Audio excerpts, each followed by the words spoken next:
சில பேரு எந்த ஒரு விஷயம் பண்ற மாதிரி இருந்தாலும் பெரிய லெவல்ல பண்ணணும்னு நினைப்பாங்க. ஒரு பொருள் வாங்குற மாதிரி இருந்தாலும் அப்படிதான்.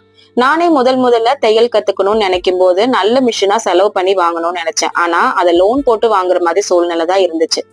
அப்ப என் ஹஸ்பண்ட் சொன்னாரு, ஒரு சின்ன செகண்ட்ஸ் மிஷின் வாங்கிட்டு அது நல்லா கத்துட்டு அதுக்கப்புறமா நல்ல மிஷின் வாங்கலாமேன்னு சொன்னாரு. அவர் சொல்லும் போது எனக்கு கோவமா தான் இருந்துச்சு. அந்த டைம்ல எனக்கு ஒரு செகண்ட்ஸ் மிஷினும் 3000 ருபீஸ்க்கு கிடைச்சது. ஆரம்பத்துல அந்த மிஷினை ஸ்டிச் பண்ண ஸ்டார்ட் பண்ணும்போது சின்ன சின்ன ரிப்பேர் வந்தது. அதை சரி பண்ண தெரியாம அதுக்கு அதிகமா செலவு பண்ற மாதிரியும் ஆயிடுச்சு.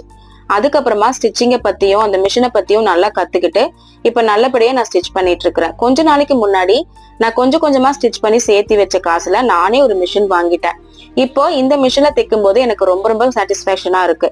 அன்னைக்கு நான் கடன் வாங்கி செஞ்சிருந்தேன்னா அந்த கடனை கட்டணுங்கிற எண்ணத்திலேயே என்னால இந்த தொழிலை கரெக்டா செய்ய முடியாம பாதியிலேயே விட்டுற மாதிரி ஆயிருக்கும். அதனால எப்பவுமே வாழ்க்கையில படிப்படியா முன்னேறது தான் ஆரோக்கியமான விஷயம்.